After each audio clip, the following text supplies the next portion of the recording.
Welcome, everyone, to the CARB WATCH. I am your host, Ben Rogers. This show is sponsored by Performance Medicine. And one of the things about the CARB WATCH is we're trying to bring you guys information on weight loss, weight management, how to eat better, how to eat more healthy, choose better foods. And today's show is no different than that. We're going to talk about Shawn's weight loss journey, and I'm just super excited. I can't wait to hear more about it. Me and Shawn met just recently, virtually, and I want to introduce him. His name is Shawn Salley, and Shawn, I just want to start by give us the background story on how you came on to the CARB WATCH. All right. So, like you said, I am Shawn Salley. I am originally from Greenville, Tennessee, and in 2013, I graduated high school and started my studies at East Tennessee State University in Johnson City, studying vocal music education. And through those studies and my time in school, I started observing this magnificent choral director in Kingsport named Jenny Rogers. And I really enjoyed getting to watch her teach, and then eventually becoming her colleague after I graduated college. And now, a few years later, I ran into her at a concert, and she noticed my weight loss transformation and asked me to come onto the show and talk about it. So I'm really excited to be here. Huge shout out to Jenny Rogers, the amazing choral director and producer of this show. She is on the ones and twos today. So thank you to Jenny for setting this up. And Shawn, the audience out here, they're trying to lose weight. They're wanting to live a healthier life. And I thought that just telling about your weight loss journey would bring so much value to them, not only offering hope, but offering some practical insights in what they can do in their own life.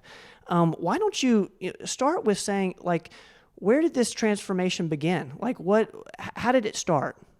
Mm-hmm. Well, always, like, growing up through my K through 12 school and then through college, I was always very overweight, and but I didn't realize how big or specifically how unhealthy I was being. It just never really crossed my mind. And then finally, one day after I graduated college and started my job as a music teacher, I decided that it was time for a change. And it was actually started as a stress reliever. I started going to the gym a little bit and was working out just after school, and started to see like some minor results, nothing major because the diet still hadn't changed, but some minor results with working out. And then, as cliche as it sounds, on New Year's Eve at the beginning of 2019, I was with a group of my friends in California, and we like watched the ball drop and everything. And I was like, you know what? This year, New Year's resolution, I'm going to lose weight. And at that point, I was 287 pounds, and I said, I'm going to lose 50 pounds by the end of the year. And I think even in my mind, I was like, we'll see if that actually happens, because, usually the New Year's resolutions go away by like January 4th. And but then I came home from California. I went through life. I started trying to eat better. I was thinking about really counting calories and things like that. I knew nothing about nutrition or health or counting anything. It was all super new to me and really overwhelming at first, and still overwhelming sometimes. But anyway, and anytime I had even a little bit of progress, I would text those friends and be like, oh my gosh, like, guess who lost 2 pounds this week or whatever. And they really helped me to stay consistent because they were so supportive and so excited about even the smallest progress. And that was, like I said, at the beginning of 2019, so over a year and a half ago. And so I hit that 50-pound goal by August of 2019. And I was like, well, I have 4 months left of the year, so I might as well keep going and see what happens. So I raised my goal to 75. And then I hit that goal, and so on. And now I've lost a total of like this morning I was at 181. So total 106 pounds so far, I guess. 106 pounds in around a year and a half. Yeah, a little bit over a year and a half. That is amazing. That is so wild. And I want to, I really want to go to the beginning there. You said exercise started as a stress reliever, a way to, deal with stress, manage stress. Mhm. What was the beginning like? You said you lost 2 pounds. Was it slow? Was it through exercise alone? Was there like a moment where, nutrition was like, okay, I got to cut out this? hmm the progress from the or the start of the progress, I guess, from the working out was really small, but it was more of, I honestly don't even remember if it was like on the scale difference or if it was just like a difference in, hey, I feel better, because the being active at all was so different from me. No one in high school or college would have described me as an active person, or anyone who, if you saw me running, you knew something was like really wrong, because like I did not run. Um, so like a good feeling and maybe a few pounds. And then finally after that New Year's, I was like, okay, well, I'm going to lower my calories. And I didn't really have like a specific number of calories for the day. It wasn't a very super specific, strict thing at first. It was just like look at a meal and be like, oh, well, that meal alone is like 1,100 calories. Maybe I should go for something else. And that's kind of how the food aspect of it started, was just trying to go lower calorie in general. So you started with somewhat of a calorie restriction. Mm-hmm. What was hunger like? Did you feel hungry? Because I know that's a huge complaint. When people start to watch what they're eating, whether it's cutting down on carbs or cutting down on calories in general. The complaint is I feel hungry. What did you do with that? Because if you're cutting calories, you're exercising. There has to be a moment where it's like a shock to your system a little bit. Mm-hmm. The I don't remember being super hungry when I started counting calories. Um, a lot later in my like nutrition journey, I kind of plateaued on the weight loss, and I wasn't seeing a lot of results. And I was maintaining, I wasn't gaining anymore, but I just didn't get to lose anymore. And I still had goals that I wanted to reach. So I switched to the keto diet, eating like limiting myself at 20 carbs per day.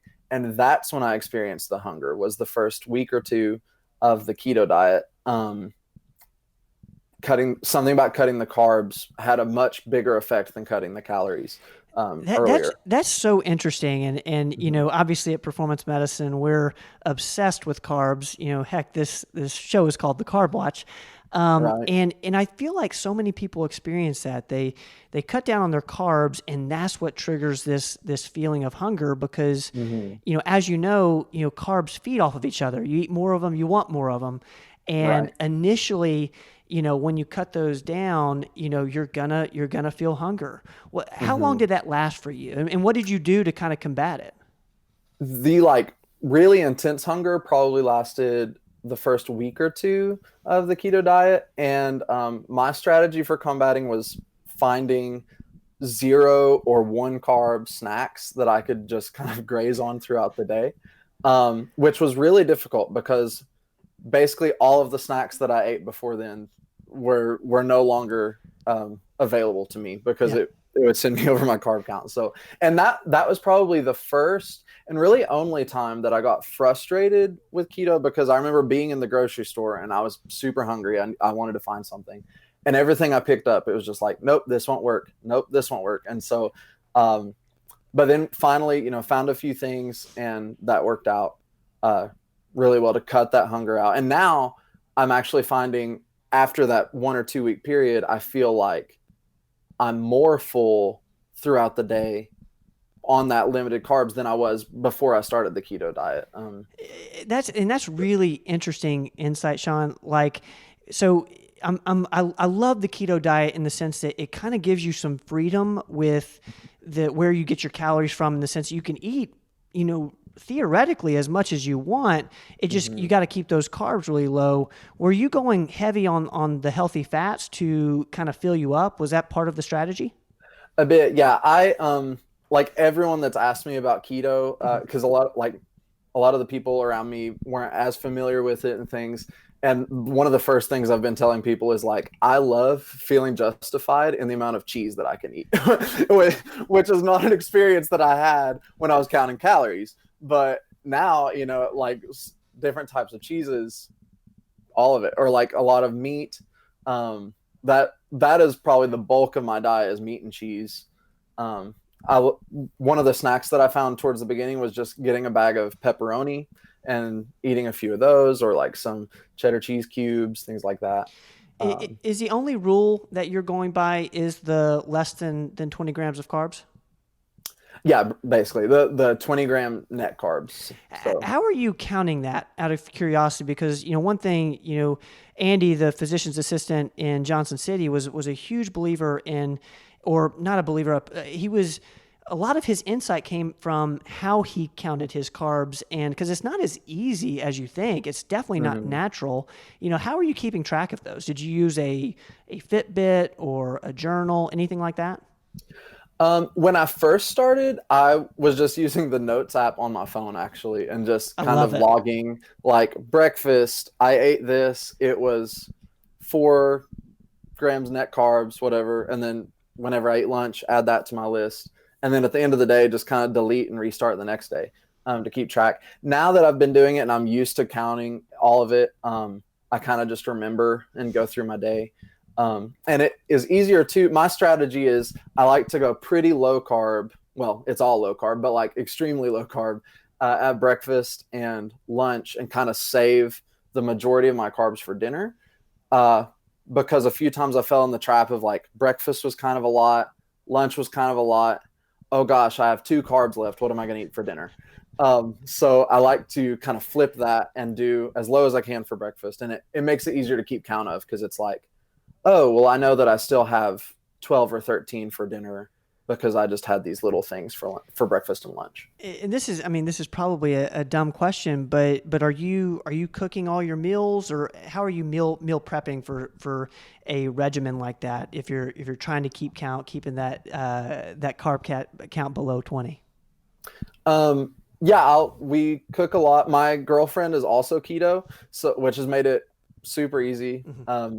Like, side note, if you have someone else that's doing it with you, it's like exponentially easier, because you can cook together, take turns cooking the meals, whatever. And then we'll usually, for dinner one night, we'll cook enough to where we have leftovers for lunch the next day, things like that, so that it's not constantly spending time in the kitchen prepping for things like that. And then if there's not something like that where we have leftovers for lunch, then I might just pack like some pepperoni, some cheese, cucumber, things like that for lunch.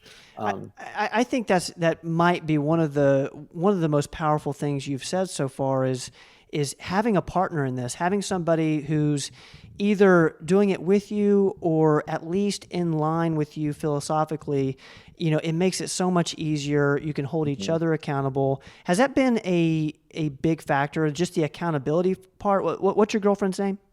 Whitney. So is Whitney serving as like that accountability partner? Like, I don't want to let her down in that regard, because I know that so many people, there was a while ago, Dr. Rogers had a list of 3 things that he felt like everybody needed in order to lose weight or manage their weight, and one was a reason why. And 2 was a tool, whether that's a medication to start off with, or a diet like the keto diet. And 3 was like an accountability partner, someone to hold you accountable, kind of be right by your side. How big of a deal was that for you? It was huge. I don't know that I would have made it this long without her doing it too, especially because she's just a better cook than me, which not only means that the food is better, but also she's really good at like taking something that's not keto that I'm really in the mood for, and then finding, like, replacing ingredients and kind of playing with the recipe with substitutes and things to make it keto, which has been awesome. Because I'm not that creative. I've never considered myself to be a great cook. I doubt that. If you're hanging out with Jenny Rogers, there's zero chance you're not that creative. And but it's also been great. On keto, if you take a cheat day and decide, I'm going to eat this bowl of pasta, then the way that you're burning the carbs and things is affected for 2 or 3 days afterwards before you get back into it. So it's kind of been nice to be like, well, if she's sticking on it, then I can stick on it too. There's not as much of a temptation to have any kind of cheat day or anything, especially when it kind of halts your progress for that long. Do you have a cheat day, like a regular day where you're able to go over to kind of reset your body a little bit, or are you sticking to the below 20 all week? We've pretty much stuck with it. I had let's see, I started keto in June, and since June, so in the past 5 months, I've probably cheated 3 times, I think. And it was all situations where it was like, I went to Florida with some friends we got an Airbnb for a bachelorette party because I was a bridesman in a wedding. And we just stayed in the Airbnb because of social distancing and quarantining and all that. And so we were cooking a lot in the house, and I was the only one there that was going to be keto. And I was like, well, I'm not going to be like, hey, can we buy all these extra groceries just for me? And then also, could you prepare this dish separate just for me? And so I was like, okay, I'll just eat what they're going to eat and it'll be fine.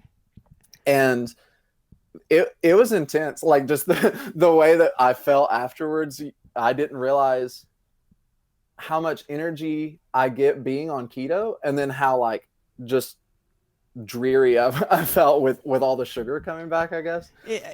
What about brain fog? I'm not on a keto diet, but that's one of the things I've heard is, when you're sticking to such a low carb regimen, you do start to think way more clearly when your body is running on ketones versus running on burning fat versus burning sugar. Does that kind of resonate in your experience? A bit, yeah. And I guess I maybe never really thought of it as just the mental aspect of it. I think in my mind it was kind of stemming from the physical, like the weight of it, not necessarily putting on pounds, but just feeling heavy, like just really not energized and just sleepy a lot of the time. And yeah, I would say there's a mental aspect to that too, of just lack of attention span or lack of focus, things like that. That goes with that too. We have, one thing we've talked a lot about on our various shows is the keto flu. And, when you do start a ketogenic diet, you can, not feel that great at the beginning. You mentioned that first week was, super hungry. Did you experience anything like that where your body wasn't responding? I was really happy that I didn't really have that experience. I only had the really intense hunger. Mm-hmm. And I was kind of like waiting for that because I had read about it. And if you feel sick or whatever, then that's normal. Yeah. But I never had that experience, thank goodness. Yeah, I know that's a huge barrier for a lot of people. Now, so you said you started the keto in June, and before that, for your first 50 pounds, it was pure calorie restriction. Is that correct?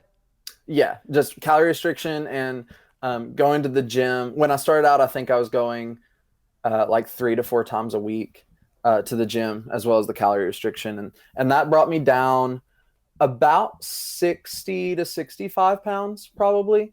And then sorry. How are you feeling? Like, what was your energy levels like with the calorie restriction and the exercising 3 to 4 days a week to get that first 60 off? Mm-hmm. I felt really good. Especially because I was smaller than I had been since I was in middle school, probably. And that felt awesome.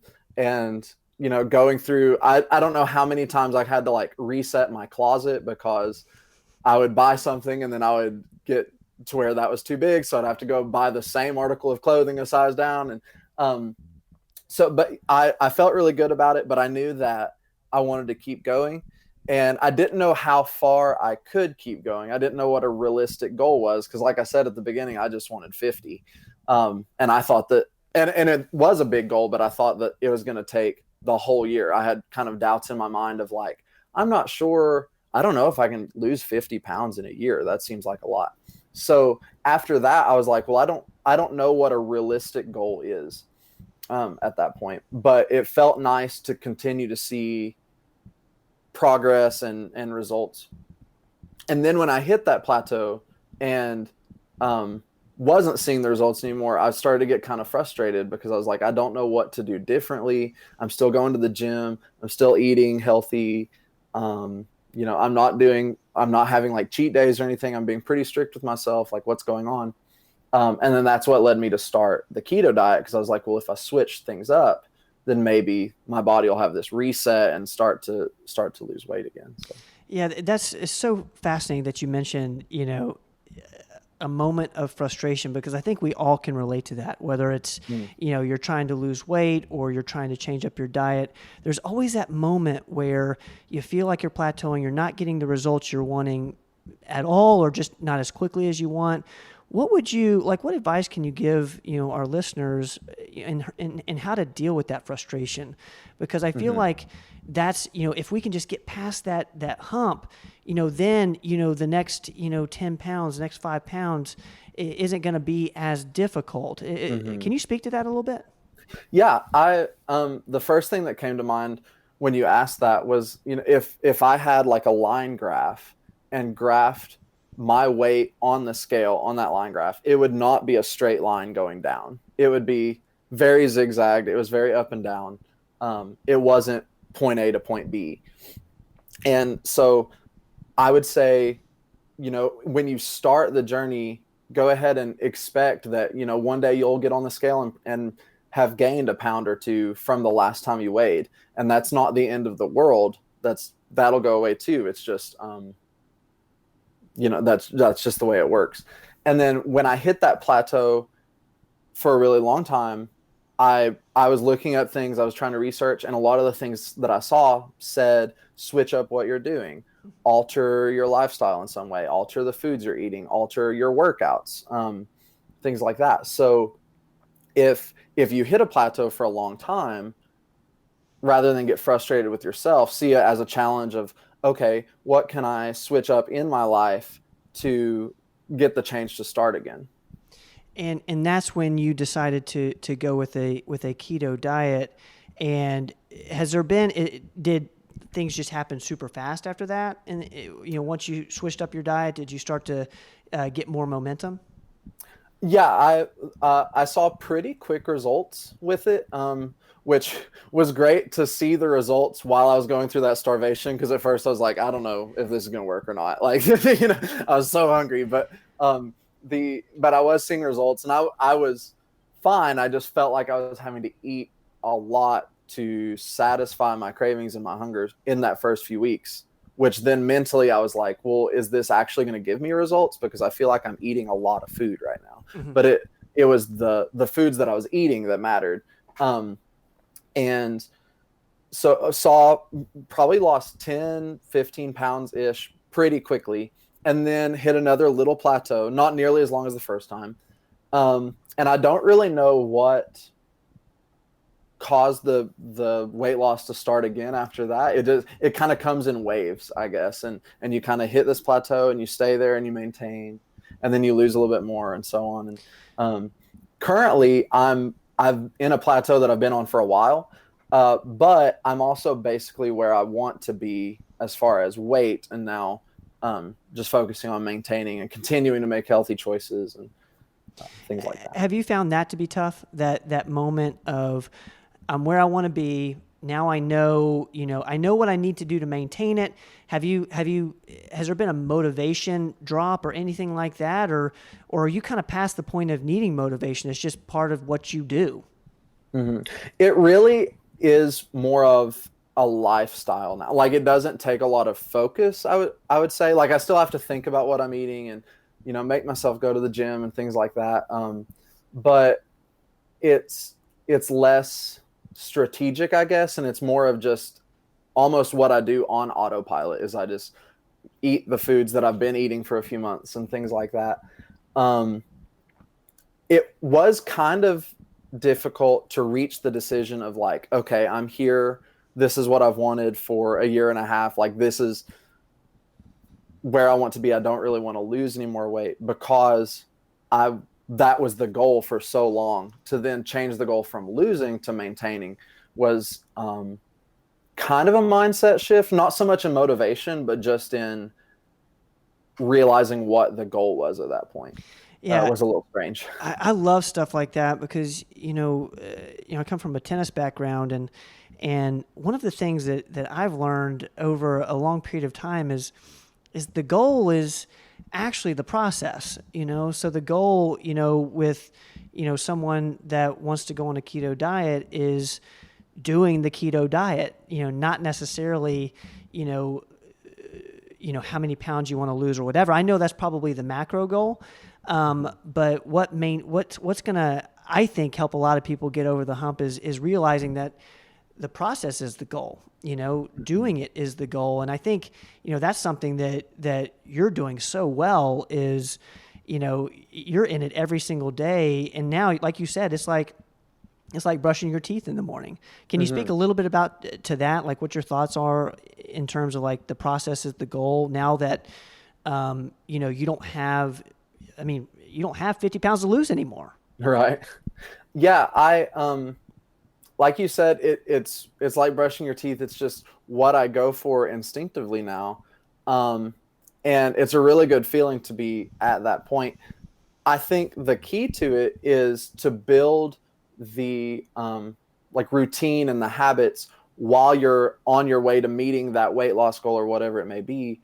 And then the maintenance of it basically looks like the same process that you've been in for months that's worked for you to lose the weight. So for example, I actually go to the gym before school every day.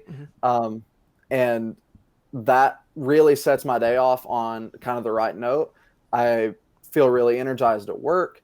And then I eat breakfast afterwards, eat my lunch that I've packed at school. I come home and make something for dinner. And that's something that I know that I'm going to do every day is to eat at those times. Another thing that I feel really helped me is I set a pretty hard rule for myself. Like I'm not going to eat after 6:30 p.m.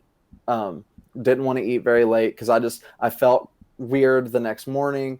And that's kind of always been a thing, not just with keto, but so figuring out like what times work for you to eat and setting up a routine in that way really helped. So you're stopping your eating at 6:30, and what time are you eating the next day? Currently, of course, a lot of especially the keto part kind of started during the summer, and then we were in quarantine and things. But currently, with school going on, my breakfast will be around 7:45 a.m. or so. So there's about roughly 13 hours in there where I'm not eating. And of course, like every now and then I might have a few pepperonis at night or something like that. But as far as meals, I have that gap pretty much every day. Yeah, I think having the routine of eating at the same time is super important. Same thing with, one thing Dr. Rogers talks a lot about is we're huge proponents of sleep, and this is off topic, but going to bed at the same time and waking up at the same time. It's interesting just how, our body needs those rhythms. And the same thing goes for food. Now, Shawn, I want to, I'm thinking about our listeners now, and, so many of them have heard, from us, from other sources, how great a ketogenic diet is, but they might be intimidated by it. What would you say to those people? If I'm thinking, man, I can't do that, 20 grams of carbs, I don't have time to count everything. What do you say to that person? How do you break it down into something that's manageable, practical, and it feels within my reach? I would say, when I started keto diet, I just like cold turkey. I was like, okay, 20 carbs, here we go. But if that doesn't feel like something that could work for you, then maybe you could cap it at 50. And then 2 weeks later, go to 40. And then 2 weeks later, you make it a process of slowly lowering your carbs. Or maybe take it one meal at a time. Say like, okay, this week for dinner, I'm going to be eating low carb, something like that. And then also, like we already touched on this a little bit, but having an accountability partner who can help you. And that doesn't necessarily have to be someone else who's on keto, or someone that has the same goals as you. Like we said, right now, my goals are just to maintain where I am. I have a friend who recently started the keto diet, and he was like, okay, I'm going to text you every Sunday when I weigh in, and I'm going to tell you where I'm at. And I feel like that's really helpful, just to, that you will need to tell that person what you're doing. And it doesn't necessarily have to be your weight. Maybe you want to tell them what you've eaten or anything like that. But having someone that you're talking to, don't take it on alone, because we don't always keep ourselves accountable like our friends or our family can keep us accountable. And the one more thing that I would say to anybody who is maybe overwhelmed by the idea of keto, it looks like it cuts out a lot of foods for you. And it does cut out, things, bread, potatoes, a lot of fruits, things like that. But also, just about anything that you want to eat, you can find a keto-friendly substitute for.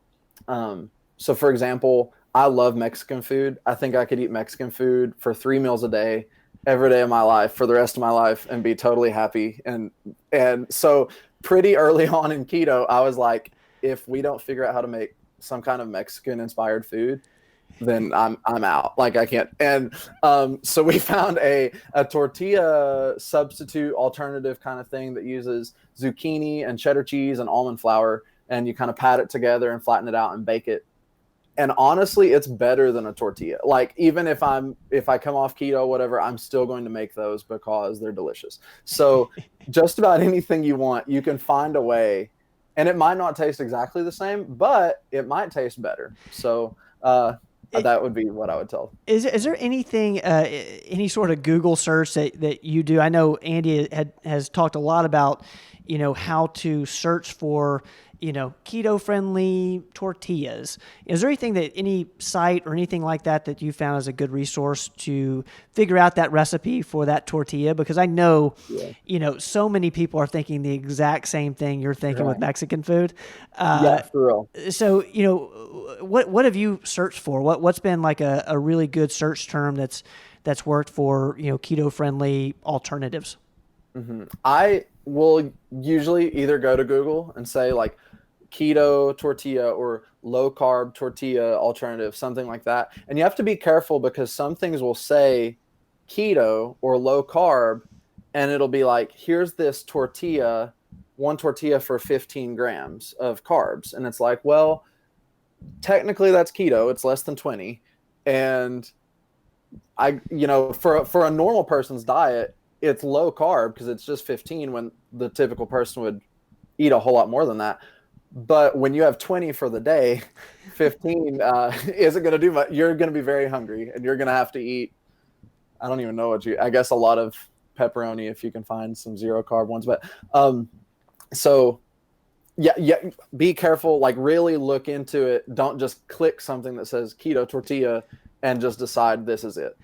Yeah, I think that's something that, Kelly and Andy, we had a show recently. It was talking about how to count carbs, and Kelly and Andy were talking about, these are certain foods that you would just have no idea are packed with carbs. And, one of my favorite stats is I think an apple alone has 40 carbs or something. And you would never think of it, of needing to like cut out apples.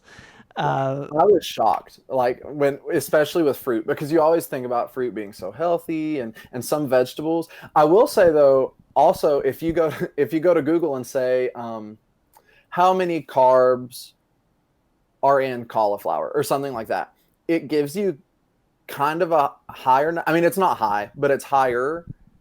And you're like, oh, I don't know if I can budget that with the rest of my meal. Because it won't give you a link. It'll just come up and say like 7 or 8 or something like that on Google. And that's the total carbs. They're not putting like the fiber and things like that into it. So there are vegetables that I avoided for a long time because I would Google them and be like, well, that's half of my day. I'm not going to spend half of my day on a zucchini. And then, we eventually found out, oh, this is actually better for us than we realized. You're talking about net carbs now. Right. Yeah. Yeah. Yep. So, yeah, it wouldn't put the fiber in to subtract it to figure out the net carbs. It just told you the total.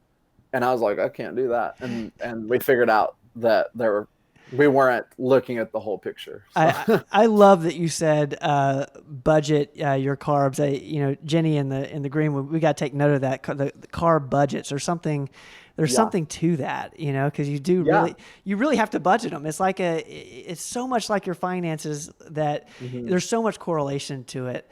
When I like call Whitney on the phone or something and we're talking, I'll say, we're like, what do you want for dinner? And I'll be like, well, I've used like 9 of my carbs today, so I've only got 11 left. Like you have to be really strategic on how you spend them.